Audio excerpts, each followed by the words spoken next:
dilakukan atau dicontohkan oleh Rasulullah. SAW.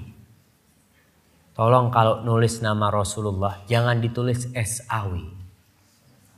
Ini termasuk orang-orang yang pelit.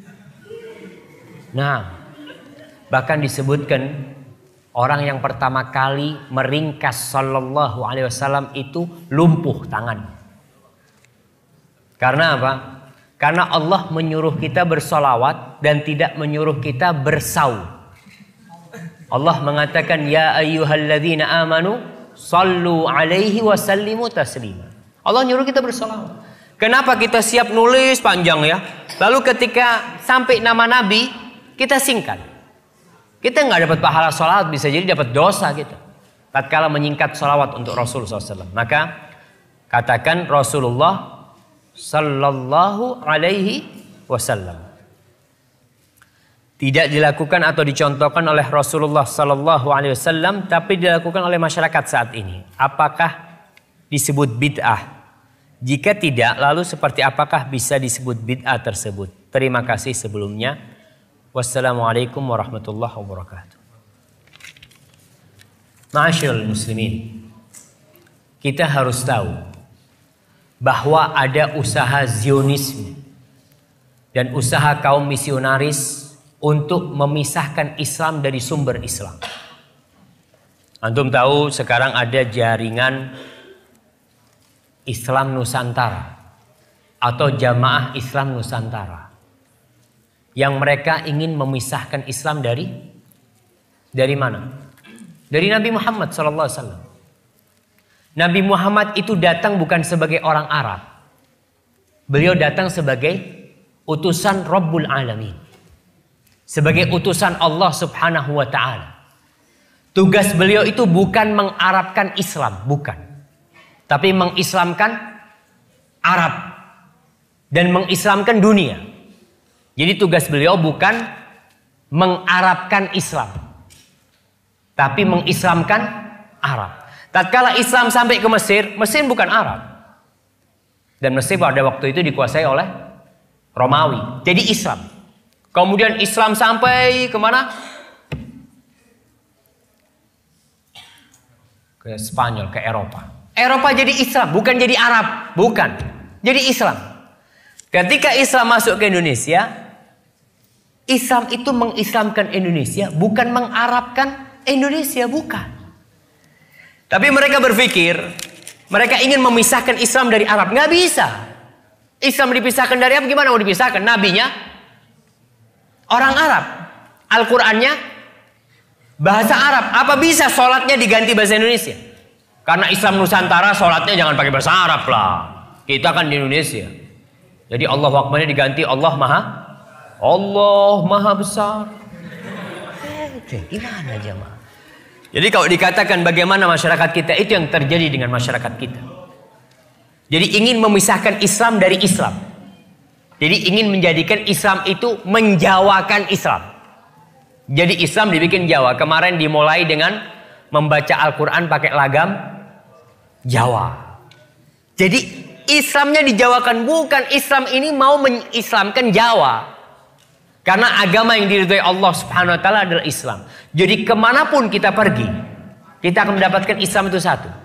Nggak ada Islam Arab, nggak ada Islam Mesir, nggak ada Islam India, nggak ada Islam Eropa, nggak ada Islam Afrika, nggak ada Islam Australia, nggak ada Islam Malaysia. Yang ada Islamnya Nabi Muhammad sallallahu alaihi wasallam. Inna dina indallah al-Islam.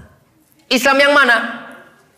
Yang dibawa Rasulullah sallallahu alaihi wasallam. Kalau mau ada nabi baru di Indonesia, sudah berusaha. Kemarin di Indonesia ada nabi namanya Ahmad Musaddiq.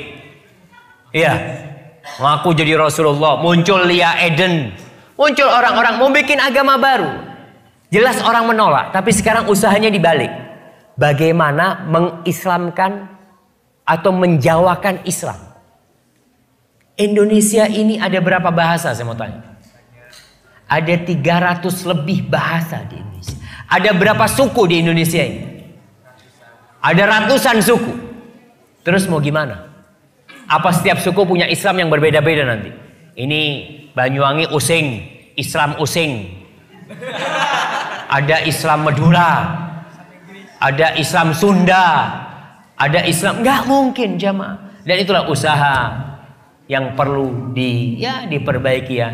Bahwasanya agama yang diridhai Allah ini agama Islam, bukan agama Jawa, bukan Islam Jawa. Terus bagaimana dengan kita lihat tradisi-tradisi? Orang memang kalau kita lihat, ya ana harapkan ada di antara antum nanti yang memiliki niatlah untuk memberikan manfaat kepada orang. Di Indonesia banyak tradisi-tradisi Jawa. Ketika Islam masuk ke Jawa, Islam itu melalui 2 periode. Yang pertama, periode pengislaman Jawa, pokok Islam. Orang Jawa pokok Islam.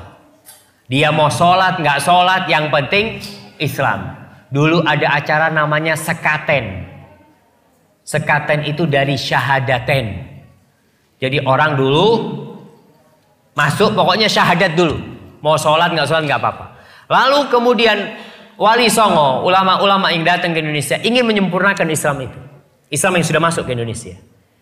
Tapi penyempurnaan Islam itu tidak pernah berhasil sampai hari ini. Karena ketika mereka sedang berusaha menyempurnakan Islam, masuk Belanda dengan salibnya. Masuk Belanda dengan salibnya. Masuk Belanda dengan misionarisnya.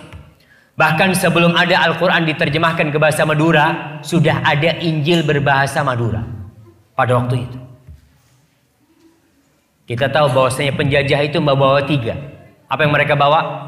Mereka cari gold, terus glory, dan gospel. 3G. Mereka cari kejayaan, mereka cari emas, dan mereka akan tebarkan gospel itu. Dan itu yang terjadi di Indonesia. 350 tahun kita dijajah, alhamdulillah masih Islamnya. Walaupun ada yang masuk Kristen, ada, tapi tetap kita menjaga keislaman kita seperti itu. Kemudian mereka berusaha bagaimana orang Islam tetap Islam tapi Islamnya nggak benar. Itu yang terjadi sekarang. Bagaimana orang Islam jangan keluar dari Islam lah, tetap Islam tapi Islam yang ya sudah nggak ngurus sama Islam. Bayangkan ada seorang profesor doktor nih, guru tafsir, guru besar di UIN Syarif Hidayatullah, kalau nggak salah, dia itu menghalalkan homoseksual. Dan dia ingin merubah undang-undang agama. Kalau di situ kan ditulis undang-undang calon mempelai lelaki dan perempuan dihapus, nggak harus lelaki perempuan, boleh lelaki sama lelaki kamu. Na'udzubillah min dzalik. Ini usaha untuk merusak Islam itu sendiri. Yang mungkin untuk kenal dengan Islam liberal ya, seperti itu. Itu usaha untuk merusak agama Allah Subhanahu wa taala. Jadi kalau dilihat bagaimana tradisi-tradisi, kita lihat tradisi itu, kalau tradisi itu tidak ada hubungannya dengan ibadah, ya nggak ada masalah. Tapi kalau sudah hubungannya dengan agama tradisi itu, maka yang mana yang harus diikuti? Tradisi apa agama? Agama Allah Subhanahu wa taala. Tinggalkan tradisi. Namun orang yang meninggalkan tradisi akan menyulut api permusuhan. Betul. Nabi Muhammad SAW dimusuhi orang satu kampung. Bahkan mau dibunuh, mau diusir. Gara-gara apa sih? Meninggalkan tradisi. Orang-orang Arab itu tradisinya dari dulu. Mereka minta-minta sama patung ya. Antum lihat. Tradisi orang-orang ada sampai sekarang yang masih minta sama laut. Ada namanya larung laut. Ada petik laut. Saya mau tanya, itu tradisi dari siapa? Nenek moyang. Rasulullah datang dengan tradisi nenek moyang ada, tapi dirubah menjadi Islam. Bukan tradisinya diislamkan. Ngerti maksud tradisinya diislamkan? Tetap petik laut tapi bacaannya Qul huwallahu ahad. Kita tetap itu pengabdian kepada siapa? Kita kepala kerbau kita berikan kepada siapa? Ketika ke laut itu. Kepada Allah? Bukan.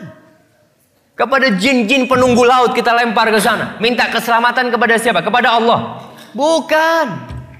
Maka lihat kepada tradisi-tradisi tadi, kalau memang tidak ada dalam Islam, tidak diajarkan oleh Nabi, kita tinggalkan. Karena kita hambanya Allah dan kita bukan hamba siapa-siapa.